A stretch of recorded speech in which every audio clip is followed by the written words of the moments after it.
nagapresentar kan Radyo DCGB. Ang kabilugan kan mga baretang kinalap kan pinagsarong puwersa kan News Center asin Mega Force Patrol. DCGB Bareta alas 12. DCGB Bareta alas 12. Mga pinakahuring pangyayari sa Kabikolan, sa nasyon, asin ibang parte kan kinaban. Ibabareta ng Ngunyan. DCGB Bareta alas 12. Ngunyan ang sa inyong tagapagbareta.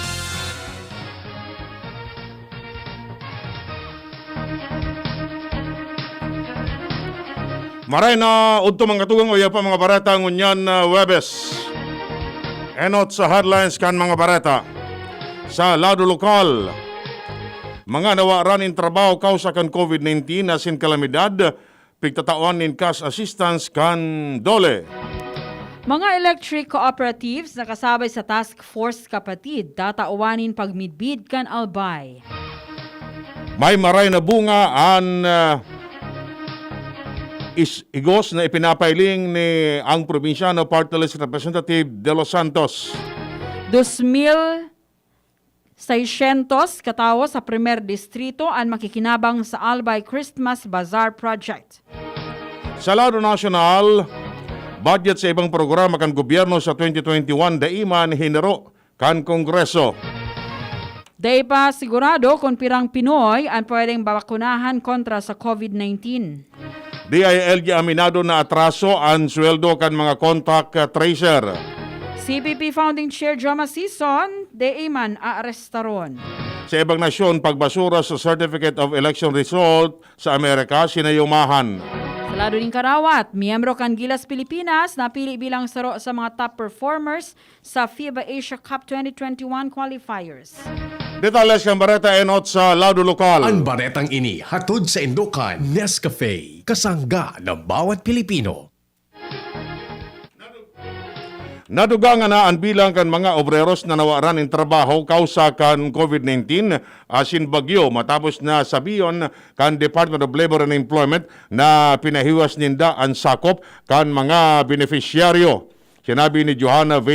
Gasca, tagapagtaram kan Dole 5 na maabot sa 15,418 mga obreros ang nakaresibi ng tig 5,000 pesos sa lindong kan COVID-19 Adjustment Measure Program o CAMP na nagagatadad ng 77 milyones pesos. Sa ibang nalado, 28,531 man na obrero ang nag-aprobitsar sa cash aid hali sa tupad program na nagkagatadad man nin 136.7 milyones pesos, mantang 800 na overseas Filipino workers ang nakaresibi ng total na 8.8 milyones pesos sa lindong kan abot kamay ang pagsulong o AKAP program. Ang baretang ini hatod sa Indokan Plemex Forte. Plemex Forte, available in South Star Drug, Mercury Drug, and other drugstores nationwide. Kinakaipuhan sa nang matauanin magkakanigong pagmidbid asin pasasalamat ang mga linemen kan iba-ibang electric cooperatives hali sa iba-ibang probinsya na nagtaya kan sa ng buhay para makatabang sa nasa Albay Power and Energy Corporation na makatrabaho para makasulit ang supply ng kuryente matapos marapado nin marhay kan magkakasunod na bagyo. Sinabi ni kinatawan Vic Ziga Jr. na siya nagsumiter o masumiter ng resolusyon sa Sangguniang Panlalawigan Kanalbay na may kamauot na tauanin pagrekonoser ang mga electric cooperatives na nagtabang sa APEC kung saan may nagkapirang linemen ang nagbuwis pa kan sa inang buhay para sa na makasulit sa mga slalong madaling panahon ang supply nin kuryente. Ang baretang ini hatod sa Indokan Joy, iwas germs, iwas sakit. Nagbunga ni maray na impresyon asin inspirasyon ang kaigusan ni ang probinsyano Party List Representative Alfred De Los Santos sa mga magayon na pinagigibo kay ni sa mga kapwa niya probinsyano na matabangan na makahawas sa pagtios lalo na ang mga biktima kan pagrapado kan sunod-sunod na bagyo na tuminama sa Kabikolan asin sa nasyon. Laom kan mga nabenepisyaran kan mga programa kan ang probinsya na party list na daiman lugod mapagal asin magsawa sa pagtabang si De Los Santos kung kaya ipinagsasabay ninda ini sa pangadyi.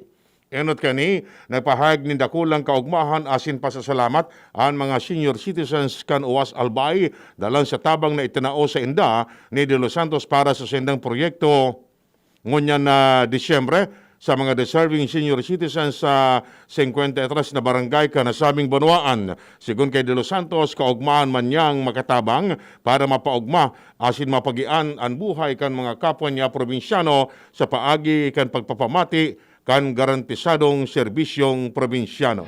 Ang baretang ini hatod sa Indokan, Alaksan FR. Alaksan FR ay ibuprofen and paracetamol. Alaksan FR. Panalo sa bilis, panalo sa laban. Alaksan FR. Maabot sa 2,600 sa mga residentes kan Malilipot, Tabaco City, Malinaw, Asintiwi, Albay, ang nakinabang sa programang Albay Christmas Bazaar kan gobyerno probinsyal kan Albay para mapaugmaman ang mga ini sa taho kan patakot kan COVID-19 asin pagrapado kan minaging magkakasunod na makusog na bagyo. Sinabi ni PSWDO OIC Chief Dr. Eva Grahida na duwa sa kada pamilya anatauan in oportunidad na makabakal nin iba-ibang produkto kung saan sina nagtao nin 1,500 pesos na play money. Ang proyekto nagpapadagos ngunya na aldaw sa Bicol University Tabaco Campus sa Tabaco City, mantang parte ini kan proyekto ni Governor Al Francis Bichara na matawan maning kaugmahan ang mga napiling beneficiaryos kainiya. Ang baretang ini hatod sa Indokan, Bear Brand Powdered Milk Drink. Bear Brand Powdered Milk Drink, tibay mas abot kaya na. Mag Bear Brand araw-araw. Ang Bicameral Conference Committee na nagtukar sa propestong 4.5 trillion pesos na 2021 national budget nag-retenir sa pagkukontestar na 19 billion pesos na budget para sa National Task Force to End Local Communist Armed Conflict. Inimpahayag ni Senate Finance Committee Chair, Senador Sani Angara, asin House Committee on Appropriation Chair, Congressman Eric Yap, kasunod kan ginibonindang pagtiripon. Sinabi ni Angara na naimanin nabago sa fundo kanasabing grupo. Ini kinonformar man ni Yap sa pagsasabi na daiman sindang hinero asin daiman sindang ibinawas. Ang baretang ini hatod sa Indokan, Multi-5. Di pa sigurado ang eksaktong bilang ng mga Pilipinong mababakunahan kontra sa COVID-19. Sigun kay Senador Sani Angara, depende sa brand kan COVID-19 vaccine ang bilang kan mga Pinoy na makakaresibe nin bakuna. Sa irarom kan proponidong national budget, maabot sa 72.5 billion pesos ang ipigtagamang fundo para sa COVID-19 vaccine. Sinabi ni Angara na pwede man na mag-abot sa 82 billion pesos ang kantidad kan fundo para sa bakuna dahil pwede magamit ang nasa 10 billion pesos na fundo gikan sa Bayanihan to Recover as One Act. Dalandigdi, sinabi ni Angara, nasa 82 billion pesos na kantidad din fundo para sa bakuna, pigkakarikulong nasa 18 milyon sa 21 milyon ng mga Pinoy ang makakaresibe nin 2 shots nin COVID-19 vaccine hali sa Moderna na maabot sa 3,900 pesos sa 4,500 pesos kada shots. Nasa 22 milyon man na pwedeng mabakunahan kan Sinovac na maabot sa 3,600 pesos kada saro. 34 milyon man ang bilang kan pwede mabakunahan hali sa Pfizer dahil 2,379 pesos na ini kada 2 shots. Siring man, nasa 135 milyon ng mga Pinoy man ang pwedeng mabakunahan kung AstraZeneca ang kukuanon kan na vaccine dahil nasa 610 pesos na ang presyo kay ni kada 2 shots.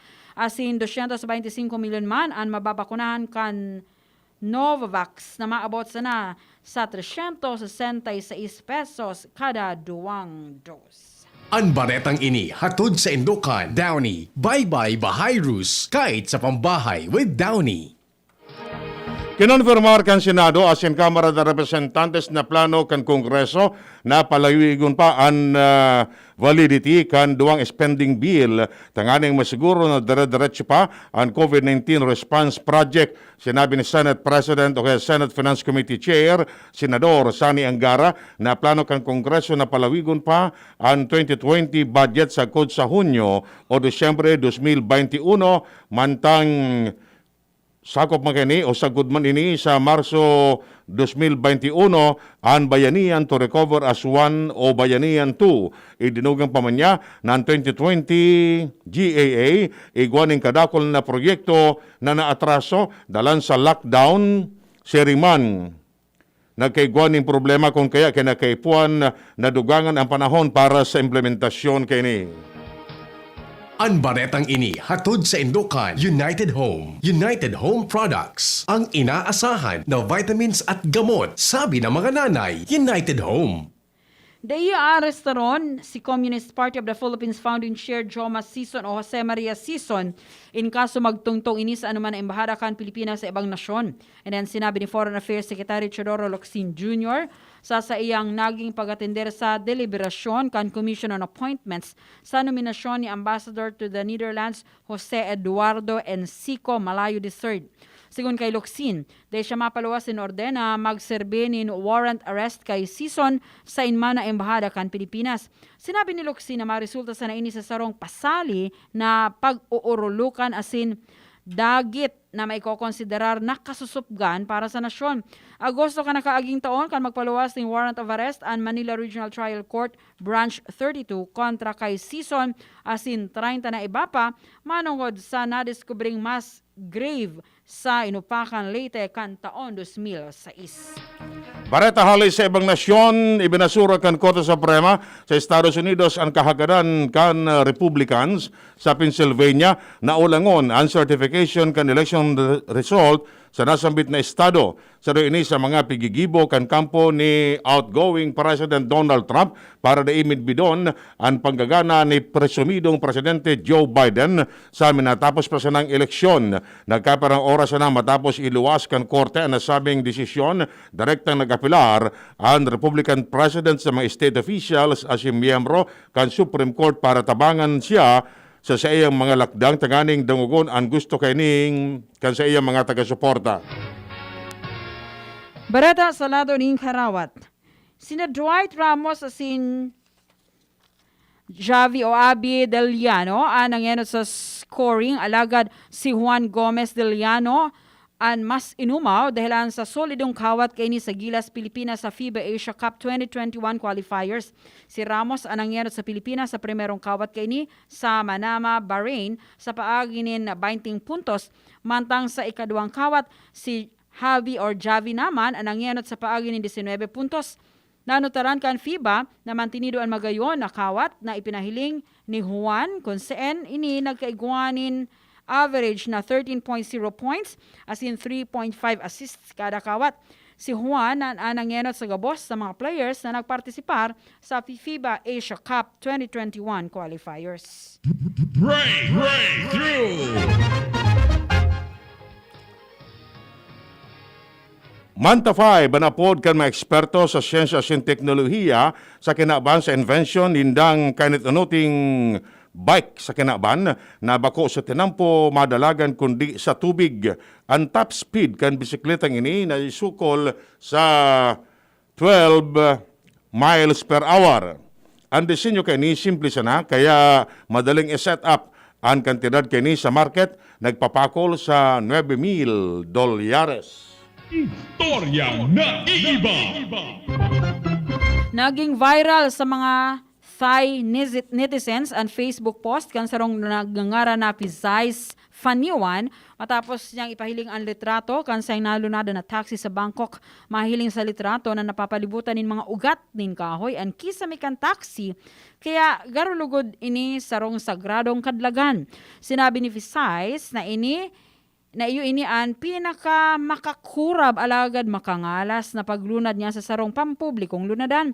Matapos mag-viral sa FB post, nakaabot ini sa mga otoridad kan Land Transportation Department kan Thailand.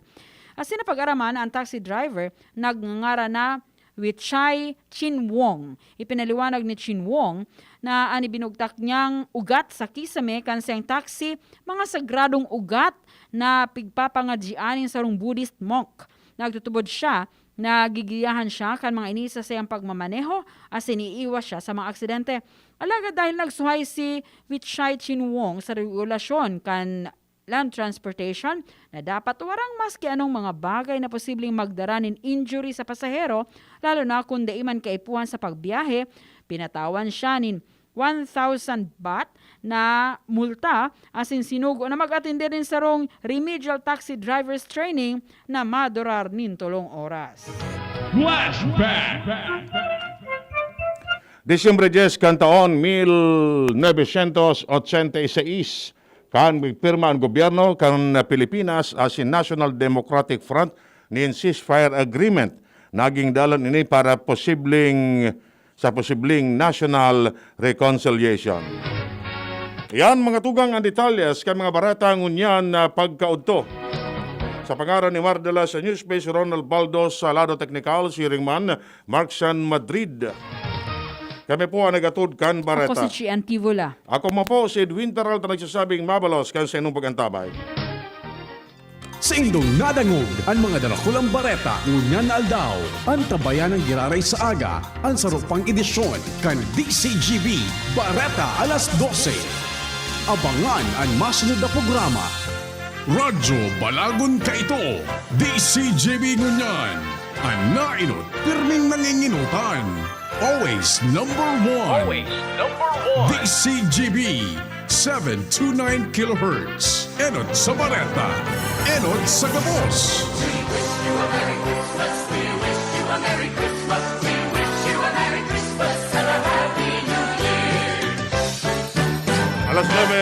Alas 12:31. An oras hatod sa Indokang. Joy! Iwas germs. Iwas sakit. Plemex Forte. Plemex Forte. Available in South Star Drug, Mercury Drug, and other drugstores nationwide. DSWD 5. DSWD 5. Serbisyo may kalinga at pagmamahal. Downy. Bye-bye Bahayrus. Kahit sa pambahay with Downy. Neurobion. Neurobion. Helping true heroes by nourishing nerves. Vitamins B1, B6, B12 is the generic name of Neurobion. If symptoms persist, consult your doctor. Bear Brand Powdered Milk Drink. Bear Brand Powdered Milk Drink. Tibay mas abot kaya na. Mag Bear Brand araw-araw. Ako si Jovi Raval, ang Chief ng Nutrition, Information and Education Division, National Nutrition Council ng Department of Health, ang ahensya ng pamahalaan na naghahatid sa inyo ng Katumbas ay Biyaya Radio Program. Subaybayan po ninyo ang susunod na programa na maghahatid